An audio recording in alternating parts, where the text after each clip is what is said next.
Peros. Un momento de compartir, aprender y disfrutar. Espera lo inesperado con la licenciada Susana Rasinski.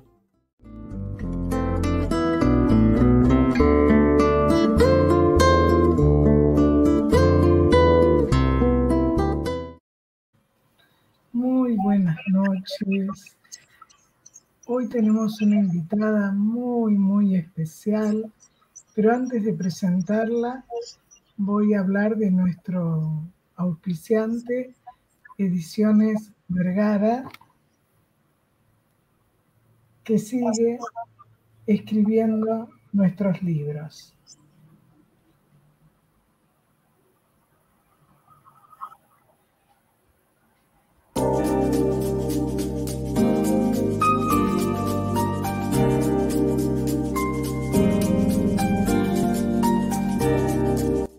Ricardo Vergara Ediciones. Editamos y distribuimos su libro en 20 días hábiles. Composición, armado de originales, correcciones necesarias, impresión en papel de máxima calidad, tapas a color plastificadas con solapas y señaladores.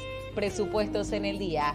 Envíos al interior del país. WhatsApp 11 62 31 27 60.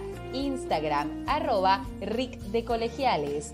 Ricardo Vergara, editor, Buenos Aires, Argentina. Bueno, como les anuncié, tengo el agrado y el lujo de presentar a una colega, amiga, estudiosa, muy trabajadora en salud mental, la doctora Liliana de Nicola.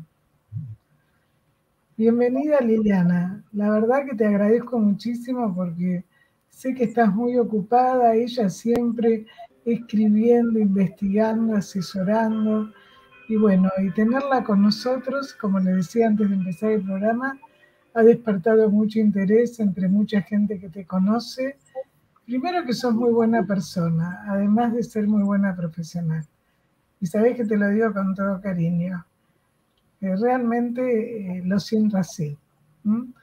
Así que bienvenida, Liliana, y ahora te voy a presentar. Bueno, Liliana es asesora científica de la Secretaría Científica de la Asociación Psicoanalítica Argentina.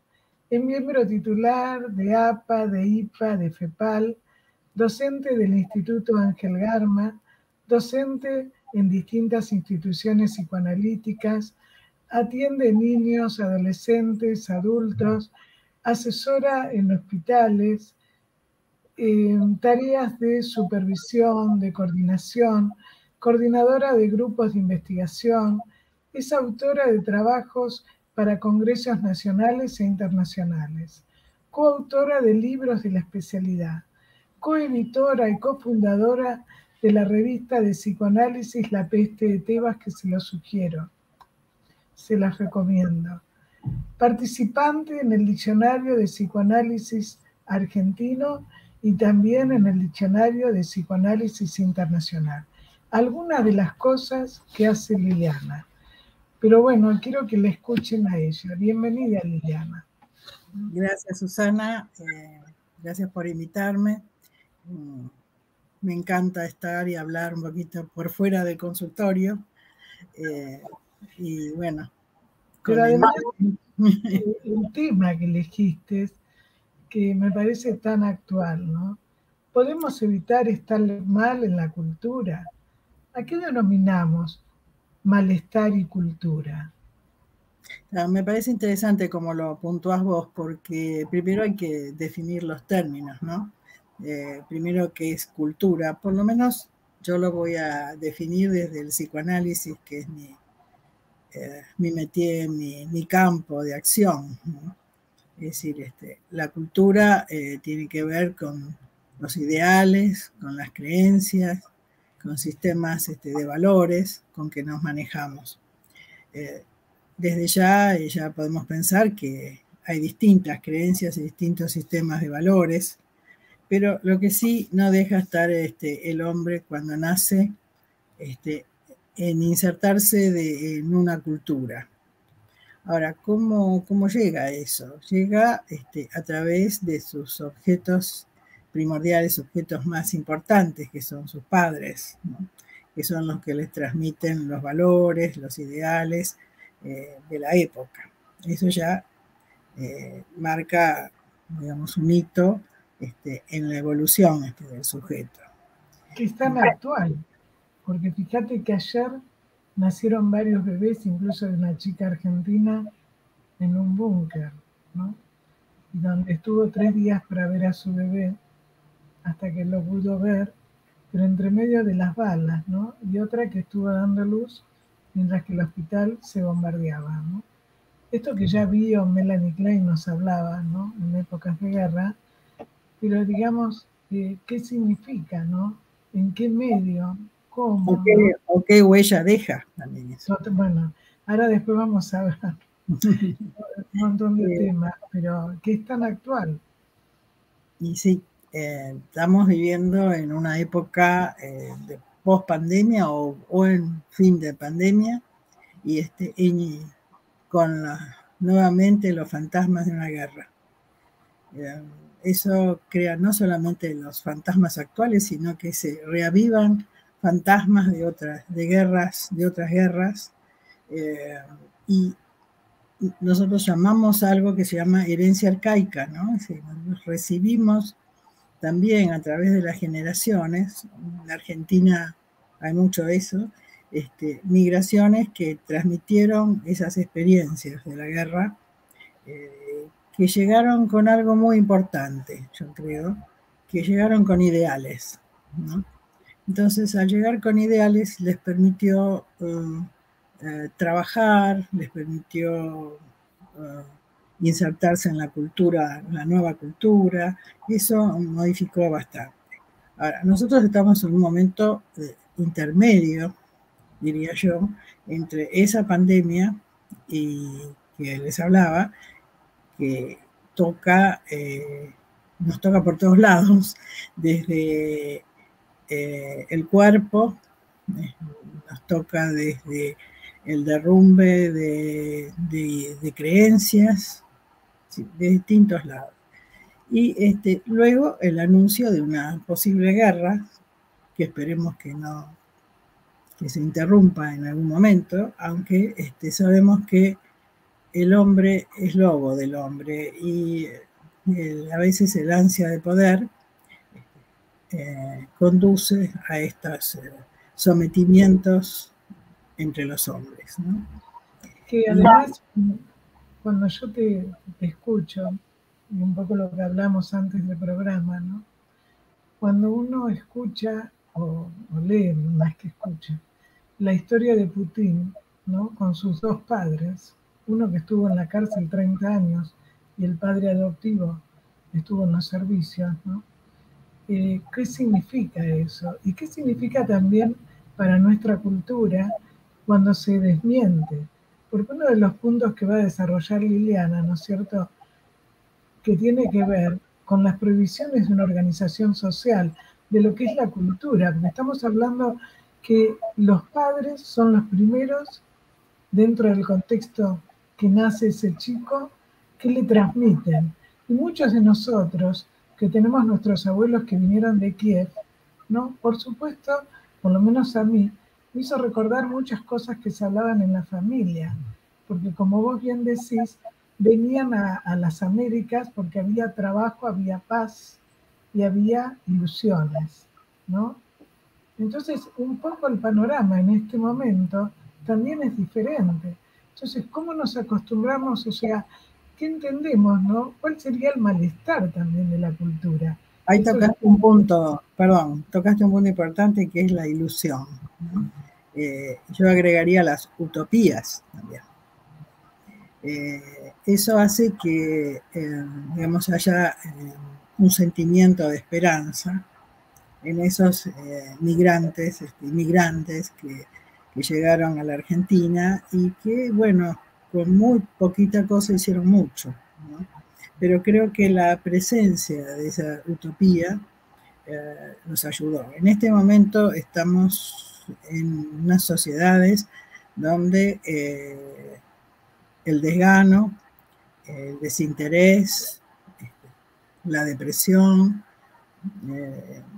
es lo que predomina, no precisamente el entusiasmo, ni el deseo, ni las ganas, ¿no?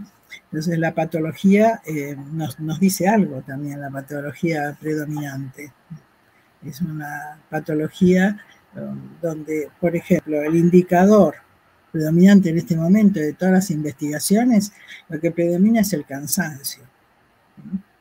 Es muy, desde un punto de vista es interesante, aunque nos alerta, porque el cansancio está indicando quién se cansa. Se cansa una instancia que tenemos en nuestro aparato psíquico, que es el yo. El yo está se entrega y no aparece el juicio, la razón, no es conducido por el deseo. ¿Qué pasa allí?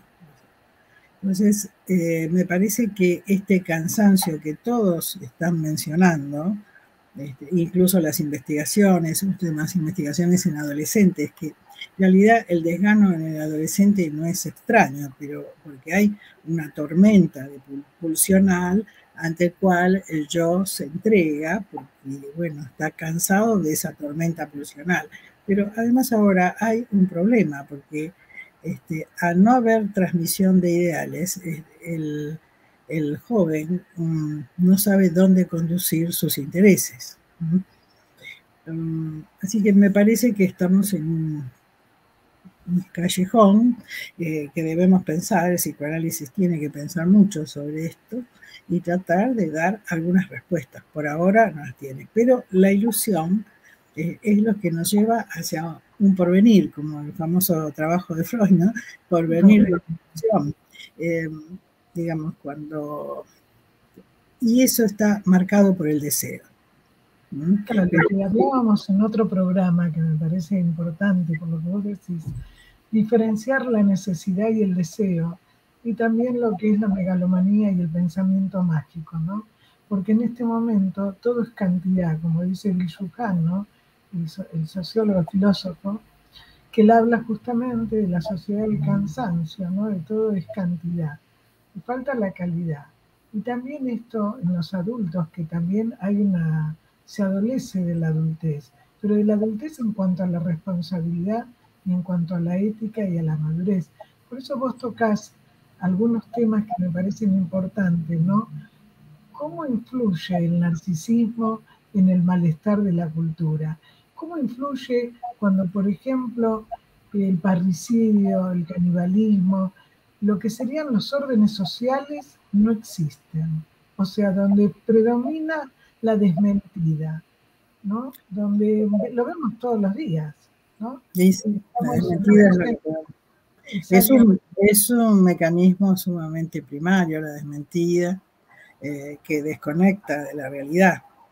A veces necesario, se llaman son alucinaciones, alucinosis, en realidad más que alucinaciones, alucinosis beatíficas. El otro día voy a dar un ejemplo que en este momento estuve comentando, de una pariente que tiene muchos años, y ella justamente hacía todas sus vacaciones en Mar del Plata. Así que menciona Mar del Plata porque sé que es de tu gusto y mío. Y bueno, ella pasaba diciembre hasta marzo en Mar del Plata. Y entonces empezó a decir que estaba más fresco ahora, porque al lado del mar, acá está en Buenos Aires ella, ¿no? Al lado del mar siempre está más fresco. Es decir, hizo una alucinosis, hizo una desmentida. Primero, que no pudo ir por la cantidad de años que tiene, no se puede trasladar, pero digamos, hubo una discusión si se la medicaba o no. Yo estaba en la posición de no medicarla. Claro, porque era una alucinosis beatífica. Ella pasó en estos meses de verano en Mar del Plata. Imagínate que es una persona de 103 años y se puede dar ese lujo de tener una alucinosis beatífica, ¿no? Pero hay otras alucinaciones paranoides, conspirativas, etcétera, que con una desmentida que hacen que los sujetos se sustraigan de lo que es la realidad objetiva. Nunca la realidad la vemos tal cual, siempre tenemos algún filtro porque es imposible la realidad concreta, pero tenemos algunos anuncios de la realidad. Precisamente la realidad es nuestro aparato psíquico también, es lo que describe nuestro aparato psíquico. Cuando decimos malestar, es que el malestar es, digamos, sería como la punta del iceberg de la angustia. La angustia a veces no se da con toda la dramaticidad que podemos pensar, sino que se da con indicadores, pequeños indicadores. Por ejemplo, el aburrimiento puede ser un indicador de angustia, el malestar, eso donde hay una discordia hay una incomodidad del sujeto en este mundo que vive. Entonces, a veces recurre, como esta viejecita que les contaba, a ciertas alucinaciones, y ahí tenemos este problema. O si no, se entrega, como decíamos antes, con una sensación de cansancio muy grande, de abatimiento. El cansancio también son indicadores de tristeza, ¿no? De tristeza porque no hay horizonte. Entonces el horizonte es algo importante porque es un más allá. Hay una obra muy linda de Rodulfo que es El desierto de los tártaros, ¿no? Donde se ve más allá, en un más allá, que algo está ocurriendo. El problema es cuando estamos solamente en el más acá. Más allá. Cuando los pacientes te dicen, este es el presente, no veo nada más allá. Entonces esas conductas asténicas que a veces las tapan con medicación en los chicos y en los adultos, ¿no? Sí. Y donde realmente por ahí están tapando una depresión o una desorganización, y nosotros pienso que pensamos igual nosotras, es poder ver qué es lo que está pasando, en qué momentos, cómo, ¿no? Porque enseguida la persona busca soluciones mágicas, entonces sigue sin tolerar, ¿no?, la frustración, que a veces tiene que tolerarla, ¿no? Este va a ser un momento donde el pensamiento mágico va a predominar por la frustración de todos los días. Entonces, hay cosas muy elementales, ¿no? El pensar que uno puede viajar algún día, en algún momento, es un elemento de ilusión, ir más allá y pensar que en otro lado, en otra parte, está aquello que está buscando. Eso que dicen un lugar en el mundo, en realidad ese lugar en el mundo es un lugar de la felicidad, ¿no es cierto? Hay un cuento de los chicos que me parece que es, bueno, no recuerdo el nombre, pero donde los chicos viven en el nunca jamás, o sea que son chicos que nunca mueren, ¿no? Pero es un país donde es así, ese país no existe, entre nosotros existe la muerte, el ser humano se ve enfrentado a la muerte o al horizonte de muerte. Ahora, cuando una epidemia o cuando una guerra la trae tan cerca la muerte, tan evidente, tan sin filtro, es un golpe muy grande al narcisismo. Es decir, hay tres coordenadas donde aparece el malestar. Una es la naturaleza, con la cual no podemos hacer mucho cuando viene un tsunami o cuando viene un terremoto, es decir, la inermidad. Es la misma inermidad que tuvimos cuando comenzó la pandemia. ¿Qué hacemos? ¿Dónde vamos? ¿Nos encerramos? ¿No? Ahora voy a decir algo sobre eso del encierro también, pero eso es la naturaleza. Con respecto a la naturaleza, que lo vimos hace pocos días con lo que pasó acá en Corrientes, con lo que está pasando ahora en la Antártida, que están creciendo flores, cuando la gente pedía ayuda en noviembre, no se los escuchó. O sea, este tema de no ver al otro, de no descifrar qué es lo que está pasando, sin darnos cuenta, los que tienen el poder, que de alguna manera, digamos, estropearse las hectáreas, los árboles de tantos años, los humedales, no es solamente la provincia de Corrientes. Eso es como lo que pasa en Brasil, como lo que pasa en otros lugares, ¿no? En Indonesia igual con el plástico. Es decir, cómo el hombre con esas ansias de poder, en esa cosa de locura del poder, lo mío es mío y lo tuyo es mío, no existe el otro. Entonces esto produce los daños que después son irreversibles, ¿no? Bueno, esto es lo que llamamos pulsión de muerte en el hombre, ¿no? Es decir, la destructividad, la pulsión de muerte se ve también en la destructividad. Destruye hasta el hogar donde se desarrolla, que es su ambiente, su medio ambiente. Sí, inconcebible, pero es así. No hay cuidado, ¿verdad? Entonces, aparecieron fuerzas destructivas muy intensas en este momento, que yo diría que se resumen en la guerra, ¿no? Pero que estaba latente en todos nosotros. Como decís vos, en la destrucción de la naturaleza hay una fuerza que le impide al hombre pensar que es el único lugar que tenemos por ahora, y lo estamos destruyendo, ¿no?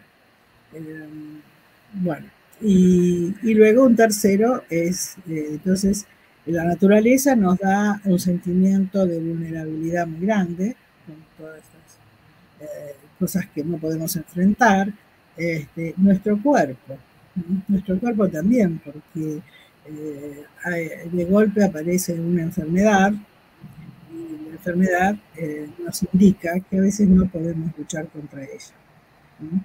O que se enferman los niños, por ejemplo. Es una herida narcisista muy grande, porque siempre ponemos en los niños la posibilidad de inmortalidad, ¿no? Y cuando el niño enferma, es algo que nos hiere profundamente, porque hiere nuestro narcisismo. Pensamos que ahí estaba digamos, concentrado toda la posibilidad de vida, y de golpe también ellos son afectados. Entonces el cuerpo además se deteriora, envejece, nos enfermamos, ¿no? La vejez es todo un tramo de la vida que también hay que desarrollar y pensarlo, porque tiene su aspecto negativo, por supuesto, porque hay deterioro, una limitación, pero tiene otros aspectos a tener en cuenta, ¿no? Y eso depende mucho de la estructura y de la vida que ha llevado el sujeto. Esta viejecita que les cuento de 103 años, es capaz de todavía, gracias a operaciones de cataratas que ha tenido, de leer el diario de punta a punta, de pelearse con los políticos, etc. Bueno, pero ella hizo la universidad a los 70 años, entonces,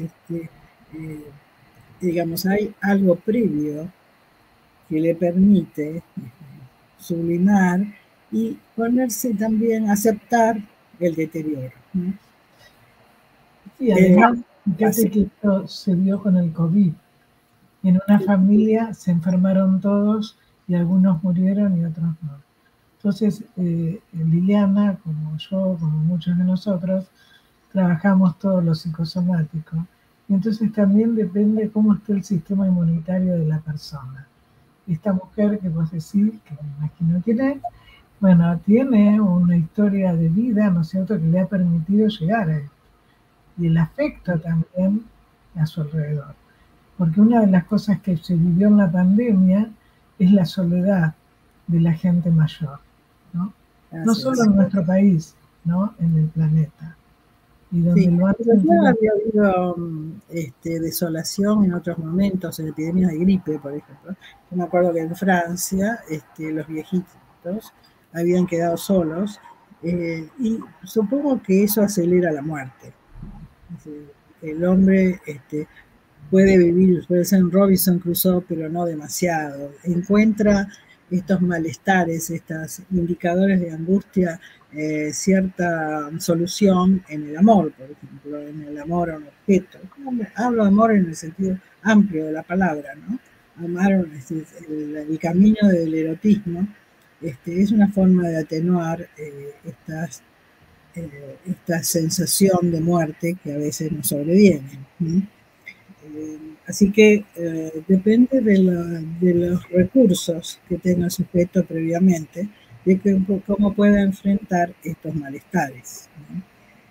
Y después, bueno, además de los deterioros del cuerpo, también la convivencia con los otros, ¿no? Es decir,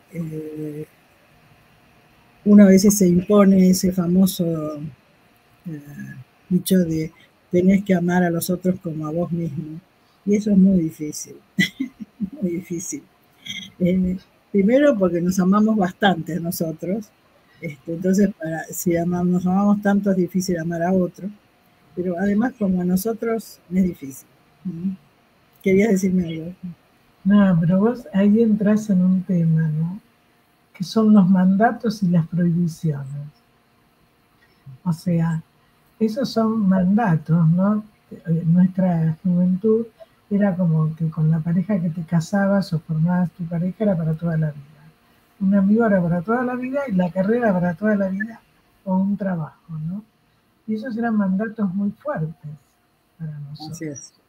Entonces, creo que esto da lugar a otro tema que vos trabajás, que cuáles son las prohibiciones que dirigen o que se fundamentan o que son necesarias y qué pasa cuando no se dan en una organización social, como el incesto, el canibalismo, el parricidio, y están de moda hoy en día, porque en este momento tanto el filicidio, el parricidio, el femicidio, ¿no?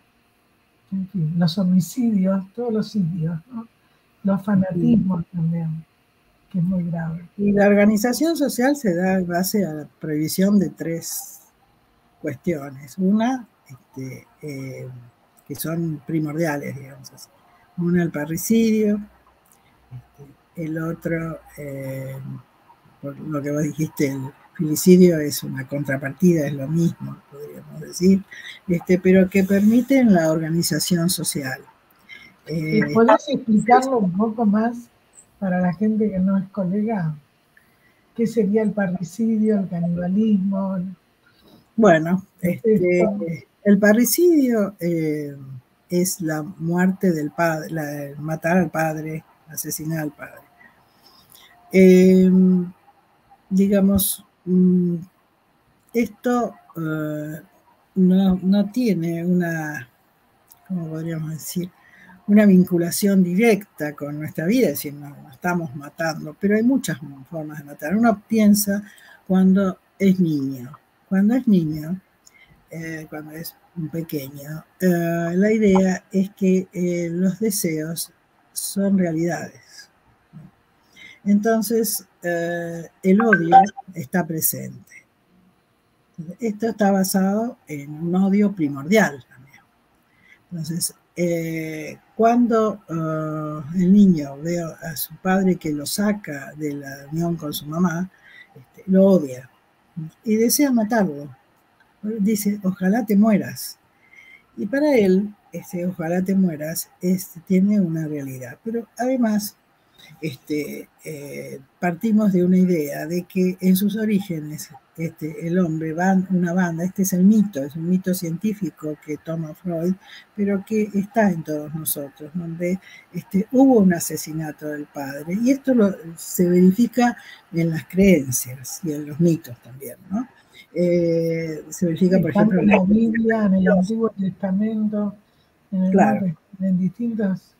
Aparece el asesinato, por ejemplo, el asesinato de Cristo, podría ser, ¿no es cierto? Es decir, hay toda una repetición de esto, de un asesinato concreto, que después esto se convierte en un ideal, aquel que fue asesinado, es la búsqueda de un padre ideal, pero al mismo tiempo hay situaciones de ritual donde se repite un asesinato. Y, por ejemplo, el banquete totémico, es decir, una vez asesinado el padre, todos los hermanos, este es el mito, se reunían Y había una idea de que de esa manera incorporaban al padre en su vida. Eso se lo llamó identificación, que es una forma de no perder los objetos, ¿no? Si el padre estaba con ellos, incorporándolo en esa cena o en ese banquete llamado totémico. Que sigue pasando, ¿no? ¿Cómo? Que sigue pasando. Sigue pasando. Porque digamos, de ciertos grupos, de ciertas monarquías, de ciertos lugares, de Asia, de Corea, pero también a nivel social, porque vos lo estás hablando como símbolo en una sociedad. Sí, pero es concreto porque cuando aquellos sujetos que no pudieron entrar esas conductas, esos impulsos en una red simbólica, metafórica, que llamaríamos la ley simbólica, si no puede entrar en esa red, esos impulsos, porque estos son impulsos que tenemos, ¿no es cierto? Si entramos en una red simbólica, podemos hacer un asesinato metafórico. ¿Cómo es un asesinato metafórico? Podemos escribir.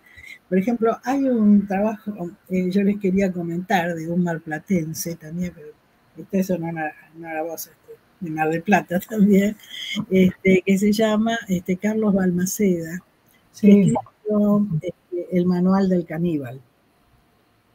Y es una linda novela donde se describe como, además porque hace una especie de revisión de las migraciones en la Argentina, entreveradas con las guerras de Malvinas y otras cuestiones sanguinarias, ¿no? Donde habla de la existencia de un manual que se llama Manual de Cocina de los Mares del Sur, pero que en realidad es un manual de un caníbal, ¿no? Y comienza la novela donde un bebé que está mamando, la mamá, le arranca el pezón y se lo come. Ahora, esto que espero que los que nos están oyendo no se impresionen, pero es una fantasía frecuente de comerse a la mamá, ¿no? Me acuerdo que un paciente hace muchos años me contaba que cuando nació su hermanito, y vio, era chiquito él, y vio que estaba tomando la teta de su mamá, le dice, saquen a ese nene que se está comiendo a mi mamá. ¿Mm? Es decir, la idea de que el bebé, cuando mama, no solamente leche, sino que incorpora el objeto, todo, ¿no? En esa leche está su mamá. ¿Mm? Entonces, esa escena primera con que abre la novela Balmaceda es muy interesante. La recomiendo si quieren pensar algo sobre el canibalismo, que está en todos nosotros y que da origen a ciertas síntomas de voracidad con la comida, etcétera, ¿no? Es decir, comer. Que tenemos varios casos, ¿no? De morder el pene al hombre, de los chicos que muerdan. Es decir, que todas estas cosas no son de casualidad. No, están nosotros. Lo que pasa es que hemos aprendido a tener un límite, y el límite lo da la consideración por el otro. La consideración por el otro. No existe eso, porque ayer, fíjate, en los lagos de Palermo, la verdad que era una situación de impotencia, ¿no? Una nena tiraba piedras a una paloma y el nene de 1 año y medio, los 2 hermanitos, con un palo también le pegaban, pero el padre le había dado el palo. O sea, de muy chiquitos, como había otros al lado que les enseñaba a dar de comer, ¿no? O sea, estas cosas de violencia. Este niño puede convertirse, que agredía a la paloma, que además es simbólica, ¿no? De la paz. Me hizo acordar de un fabricante de armas. Decían, bueno, pero usted está fabricando armas, mata gente. Bueno, mire, yo de lo que me ocupo es de que las armas funcionen bien. Después lo que hacen con las armas no me interesa. Y por supuesto, su negocio era que hubiera guerras, que hubiera uso de armas, porque él fabricaba armas, no le importaba para qué la usaba. Cualquiera de nosotros quizás no haría eso, no se dedicaría a eso, porque sabe que es un elemento de destrucción. Pero lo interesante es que lo que le importaba es negociar con las armas. Y así surgen las guerras. El gran negocio son las armas. Bueno, hay que inventar las guerras para seguir fabricando, ¿no? Por eso. Ahora están mandando armas, no personas, pero bueno, no se llega a un acuerdo, ¿no? Y bueno, esto es el hombre, y que es, por eso se dice que el hombre es lobo del hombre, ¿no? También, así como destruye la naturaleza, destruye a los otros. Porque hay algo importante, aquel que ha hecho un desarrollo psíquico, al otro lo considera un colaborador y no un adversario, ¿no? Entonces, convertir al otro en un colaborador es difícil, no es tan fácil, porque la base de las relaciones a veces son las rivalidades. Y a veces algunos lazos se establecen por el odio a un otro, y entonces allí tenemos un lazo donde está muy presente Tánatos, ¿no? Tánatos en el sentido de pulsión de muerte. Sí. Pero fíjate que vos misma, por tu personalidad, por tu forma de ser, todos los grupos que has dirigido, que coordinás, tiene que ver mucho si la persona es narcisista o no. Yo insisto que cuando hay narcisismo perverso, ¿no? Porque hay un cierto narcisismo necesario, no se desarrollan las instituciones y los grupos, porque no se tiene en cuenta el otro. Si yo tomo al otro como adversario, no como que puedo aprender y que puedo compartir. Esto va en las parejas, en los grupos de estudio, en los grupos de trabajo, en una cultura, en el desarrollo de un país, ¿no? Es tener en cuenta al otro como otro. Pero cuando prevalece el odio, ver cómo proyecto en el otro toda la culpa y lo destruyo, porque no puedo tolerar que el otro sea mejor, no que podamos hacer juntos algo mejor, ¿no? Esto me parece que influye mucho en cómo la persona puede soportar o no, porque uno de los puntos que vos trabajás es cómo es soportable o insoportable la condición de nosotros, del sujeto en la cultura. Cuando falla la ley, cuando fallan ciertas normas que son fundamentales. Habría que destacar también, me parece, que solo amor tampoco es útil, ¿no? Solo amor, en el sentido de que Eros, llevado al extremo, o sea, el amor llevado al extremo, no acepta terceros, ¿no? Pensemos cuando estamos enamorados, el estado de enamoramiento, ¿no? Molestan los terceros, ¿no? Después, poco a poco, las parejas, si subsisten, sobreviven, entonces van aceptando las amistades, van incluyendo al otro. Claro, pero es importante lo que dijiste, para todos los que nos escuchan. Porque ¿qué entendemos nosotros por el tercero? Es el que va a permitir la frustración y el desarrollo. Si no caemos en la simbiosis, tanto de la pareja como de la madre o el padre con uno de los hijos. Por eso es importante también el tercero, ¿no? O sea, y el tercero es fundamental porque es el que va a establecer las diferencias también. Ese es un corte necesario a esa unión que es como algo tóxico que se produce, ¿no? Una toxicidad, la unidad. Por eso, cuando se indicó el cerramiento, porque al principio no se sabía de la pandemia cómo preservarse, y bueno, nos encerrábamos todos, pero ese encierro trajo su vez deterioro mental, porque, digamos, hacíamos esto que demasiado juntos, ¿no? Demasiado juntos, todo el tiempo, nos llevaba a lo que llamamos el incesto antes, ¿no? A hacer lo que estaba prohibido en la organización social. porque la organización social prohíbe el incesto, precisamente por esto, porque si no moriríamos en unidades que se alimentan y no hay terceros, no se abre a la organización social. Entonces, esta prohibición del incesto es también es la ley que interviene e interfiere en esa unidad cerrada que puede ser padre-hijo, por ejemplo. Entonces, cuando en la pandemia nos encerrábamos, hubo mucha depresión, muchas alteraciones mentales, porque precisamente no estaba el aire fresco de un tercero, ¿no? El aire fresco del distinto, el aire fresco de otro que nos cuente cosas diferentes, ¿no? Que son necesarias para poder a su vez pensar, porque para pensar yo tengo que hablar con otro, con vos, en este caso yo hablando sola, incluso no veo a mis oyentes, de manera que sería muy satisfactorio o no, depende de cada uno, pero estoy sola en el aire.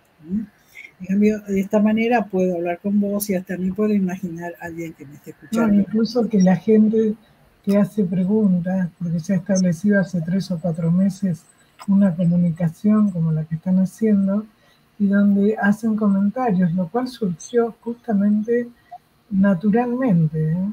O sea, esa necesidad de poder preguntar al entrevistado, de poder hacer un comentario del programa, de la entrevistada, del tema, con cosas de acuerdo y con cosas en desacuerdo, pero que ayudan a seguir pensando, lo cual me parece muy positivo como espacio, porque realmente, digamos, se abrió a que la persona pueda tener un intercambio, aunque sea así virtual, ¿no?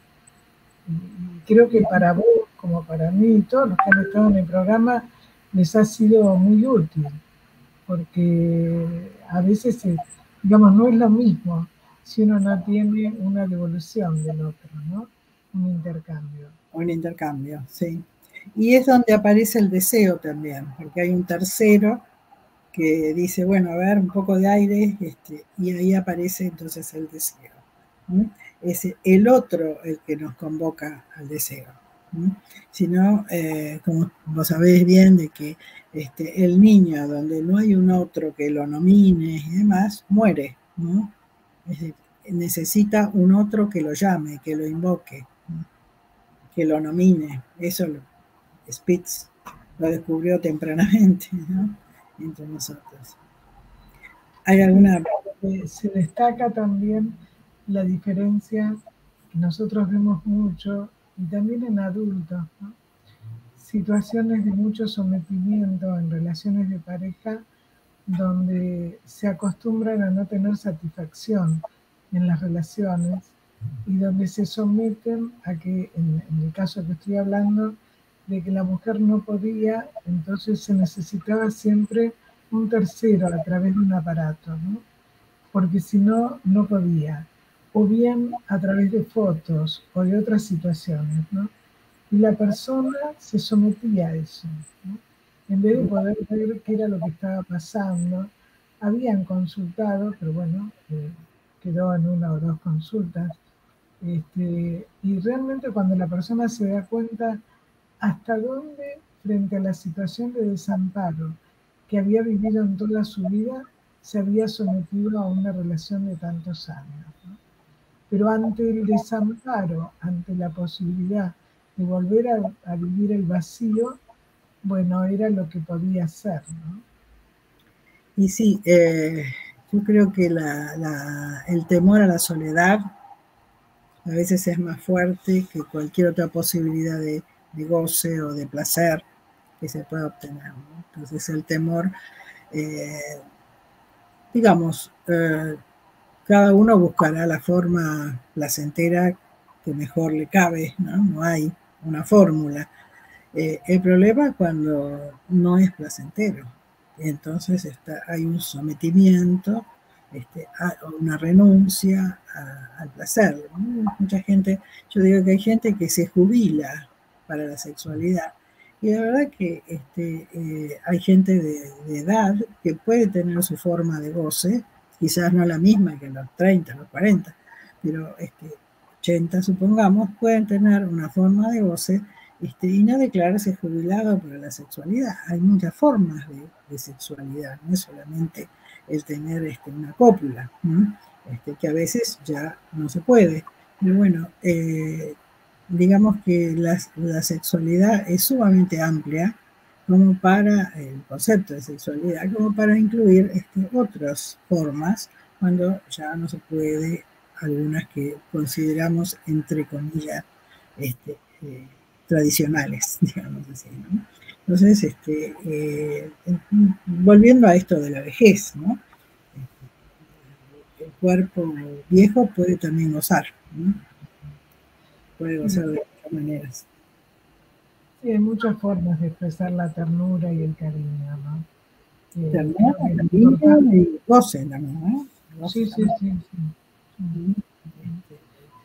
Justamente hablando... Sí, Liliana. No, decime. No, que hablando del cuerpo, ¿no? ¿Cómo atraviesa el cuerpo este malestar? Porque nosotros hemos visto, vos lo mencionaste al principio, cómo se ha manifestado el incremento de patologías en el cuerpo, ¿no? Psicosomáticas. Entonces, ¿cómo la persona puede atravesar el dolor? Y sí, el dolor y el sufrimiento, ¿no?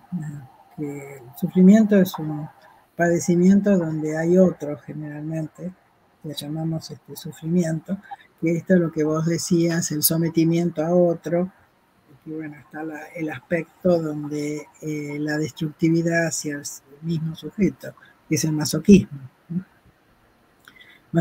Muchas conductas masoquistas también tienen ese sesgo de sometimiento, de humillación, donde perdura durante mucho tiempo una relación, ¿no? Masoquista, o masoquismo en el trabajo, etc. Incluso con quejas de la situación, pero donde está comprometido el masoquismo del sujeto. Entonces la destructividad que es propia de todos nosotros ha dado un giro sobre el mismo sujeto, ha dado una vuelta de ser destructivos hacia afuera, hacia otros, y cae sobre el mismo sujeto, ¿no? Y ahí aparecen las melancolías, distintas patologías, ¿no? Que digamos, son muy destructivas para la capacidad creativa del sujeto, ¿no? Y luego está digamos, el sadismo, que también se da bastante, y es una cultura donde el sadismo y el masoquismo, digamos, pulula bastante. Sí, creo que hay que diferenciar, ¿no? Lo que es el goce, lo que es el placer y lo que es la perversión, porque la gente se confunde, bueno, sí, ¿no? ya es otra cuestión, sí. Creo que compromete otros aspectos del sujeto, no cualquiera, incluye el masoquismo como perversión, pero lo que pasa es que sigo insistiendo, es una sociedad donde se ha atacado el deseo, ¿no? Entonces aparecen las ganas, pero no el deseo, ¿no? Entonces el sujeto tiene esos tipos de vínculos como se decía alguna vez en fútbol, ¿no? Creo que es toco y me voy, o en el sentido de un ratito y nada más, y no vínculos estables, ¿no? Que no es que uno los recomiende, pero sí son muy satisfactorios cuando se dan bien, ¿no? No es una exigencia, porque si no parece que uno tendría que tener una estabilidad, como decías vos, para siempre. Yo creo que cuanto menos se piensa en para siempre, más se queda uno con el compañero, ¿no? Sí, lo que pasa es que en eso que vos decías, toco y me voy, que uno lo ve mucho en muchas personas hoy en día, no solo en los adolescentes. Después se quedan muy gastados, muy agotados, porque es como que se descargan, ¿no? Entonces esto nosotros entendemos qué significa una descarga después en el cuerpo, ¿no? Cuando la persona se siente cansada, que no sabe ni siquiera con quién estuvo, pero es uno, otro y otro, ¿no? Y en realidad, digamos, no disfruta, es un momento, es un calmante, digo yo, ¿no? Claro. Entonces creo que vos insistís, y me parece interesante, ¿no? Que es el hecho de cómo se agravió, cómo se atacó, digamos, al vínculo, se atacó al deseo. Entonces, ¿cómo podríamos hacer? ¿Cómo te parece a vos? ¿Cómo podría, incluso como mensaje para la gente, cómo podría el sujeto, digamos, que está desganado, que está cansado, ¿cómo, qué mensaje podríamos darle a la gente, digamos, cómo hacer en una cultura donde se ha perdido la ilusión y se ha perdido también el deseo? Me hiciste acordar una cosa que frecuente en los adolescentes, pero de un jovencito que me consultaron en su momento y que estaban desesperados los padres porque lo que hacía era dar vuelta y dar vuelta en su habitación, caminaba y caminaba, como hacen los presos que miden la celda, ¿no? Daba vueltas y vueltas y vueltas. Y en ese momento lo que veíamos con él, como él dramatizaba lo que le pasaba en la relación con su madre, que era un encierro, una prisión de la cual no podía salir, y por supuesto padecía de desgano, padecía de una vida sin horizonte, no le interesaba, ¿no? Entonces, detectar algunas cosas de estas, como el encierro en una relación, en un vínculo, hace que el sujeto busque formas de salida, ¿no? Porque es una prisión, la unión con alguien del cual, bueno, lo único que hay entre medio es desgano, ¿no? Es una prisión. Ahora, no hay fórmulas porque además la sociedad a veces es propiciatoria, sobre todo con el consumismo, a atacar el deseo, porque esta cuestión donde es una cosa, es la otra, y la otra, y la otra, y la otra, y no para, y no hay un espacio de espera y de deseo, ¿no? Entonces, si atiborramos a un chico de juguetes y no tiene forma de decir quiero tal cosa, es posible que también esté inhabilitado para el deseo más adelante. Por eso creo que ahí el trabajo con los padres, con los chicos, ahora, el trabajo sobre la sociedad en general, no creo que podamos, aunque creo que a través de estas cuestiones de transmisión, que la gente se ponga a pensar qué cosas son más importantes en la vida, ¿no? Y ahí tocamos algo, ¿no? Sí, yo creo que también cuando la gente nos dice, está bien, siguiendo lo que vos decías recién, sí, yo me siento que estoy encerrado, y si no tengo esto, ¿qué tengo? La nada. Entonces, yo digo mi pensar, ¿no? Pero sería bueno tú pensar. Que ahí justamente cuando se siente que no hay salida, porque tiene mucho miedo al vacío, a la nada, pero que también es la nada lo que está viviendo, en relación a que no hay realmente vida, no hay crecimiento, ¿no? Cuando uno ve que una persona se separa y revive, ¿no? Es otra persona. Entonces, digamos, creo que en esto es no tener miedo a pedir ayuda, ¿no? A que desde nosotros, con la escucha que hacemos, ¿por qué llegó a esa situación? ¿Cómo puede hacer? ¿Qué es lo que le pasa? ¿No? Y que también a veces dicen, bueno, sí, pero yo voy y no me dice nada el terapeuta. No, pero yo fui y no me sirvió, ¿no? Digo cosas que son bastante escuchadas. Y siempre les digo que, bueno, es como todo en la vida. Si no fue bien con una persona, tiene que intentar con otra.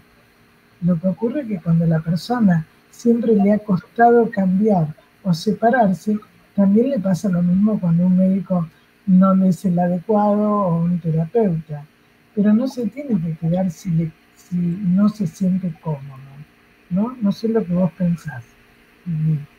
Sí, esto es sobre todo el tratamiento psicoanalítico, es dos personas que se encuentran, que establecen un lazo recíproco, también el analista con su paciente, y bueno, tienen que estar dispuestos a pasar distintos momentos, ¿no? Pero por supuesto que a veces no entra dentro del campo afectivo de cada uno. Puede pasarle también al analista, que no entre este paciente para su campo afectivo, que ese campo afectivo lo que llamamos transferencia, ¿no? Es decir, no entra dentro de ese campo, y bueno, será con otra persona. Hay que resignar también, yo creo que eso de honestidad profesional también, ¿no? A veces no podemos con todo, o el paciente no con ese analista. Eso puede pasar, ¿no? Pasan también en otros campos de la vida, ¿no? Sobre todo donde los sentimientos, los afectos que se reviven son muy intensos. Entonces, no con cualquiera, ¿no? No con cualquiera puede ser. Hace mucho tiempo se decía que el paciente pone la cabeza en la almohada, cuando se hacía mucho diván, ¿no? Pone la cabeza, entrega su cabeza. Entonces uno tiene que ser honesto en ese sentido, ¿no? Cuidar, ¿no? Y si el paciente no está confiado, por supuesto va a encontrar con quién. Pero en tu mensaje, y te dejo para que cierres el programa,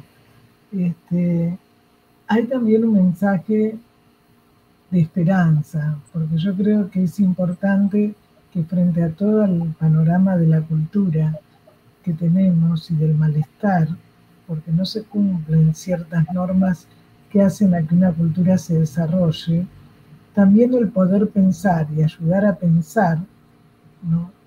También va a ayudar también a un cambio, aunque cueste. El pensamiento y la palabra siempre ayudan, y siempre ayudan. La palabra que busca que surja la palabra en el otro, porque si yo doy consejos, que pueden ser muy buenos, o tips, la gente pide tips, y bueno, sería lo que yo pienso, pero lo importante es que surja del sujeto, de su deseo, y que encuentre el camino esa persona, no el camino que yo le indico, ¿no? Esa es mi forma de pensar y de trabajar. Bueno, te dejo las últimas palabras para ayudar a ser el otro. Agradecerte porque me permitiste un diálogo, y es muy importante que haya un diálogo y que se escuche un diálogo también entre dos personas con una actividad profesional, que haya un diálogo, ¿no es cierto? Que puede ser que haya aristas o disidencias, pero que podemos llegar a un diálogo, y esto es la colaboración, ¿no? Con el otro. Esto es lo que... Y muchas gracias. Gracias, Liliana. Y bueno, por supuesto estás invitada para dentro de unos meses, septiembre más o menos. En agosto es nuestro aniversario, así que bueno, si querés preparar algo, la verdad que es un placer siempre compartir con vos, por lo que dije al principio. Sos una persona que escucha, que habla muy didácticamente y que además tenés presente al otro. Bueno, muchísimas gracias. Yo los voy a invitar al próximo programa con el doctor Rodrigo Rojas Jerez, y desde Chile, con trauma, vacío y sentido de la vida, para continuar un poco lo que vos comenzaste. Así que muchísimas gracias. Gracias a vos y a los oyentes. Chao. Hasta pronto.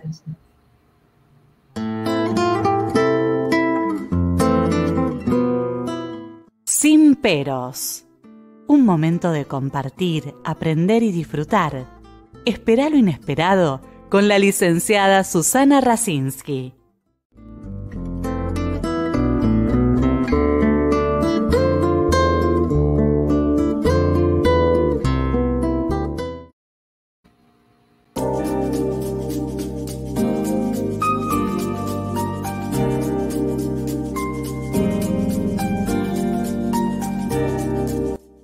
Ricardo Vergara Ediciones. Editamos y distribuimos su libro en 20 días hábiles. Composición, armado de originales, correcciones necesarias, impresión en papel de máxima calidad, tapas a color plastificadas con solapas y señaladores. Presupuestos en el día. Envíos al interior del país. WhatsApp 11 62 31 27 60. Instagram @Ric de Colegiales. Ricardo Vergara, editor, Buenos Aires, Argentina.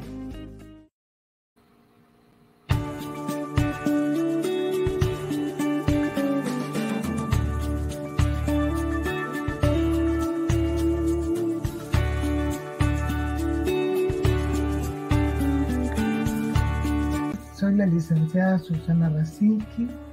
Los invito a compartir a partir del 8 de abril 4 encuentros sobre psicosomática. ¿Qué es la psicosomática hoy? ¿Qué entendemos por somatización? ¿Cuáles son los instrumentos, los elementos que utilizamos para poder abordarlo? ¿Y cómo trabajamos en la clínica? El horario es los viernes a las 14 horas en Argentina, 12 horas Perú, México, Panamá, y pueden comunicarse al mail o al WhatsApp. Los espero.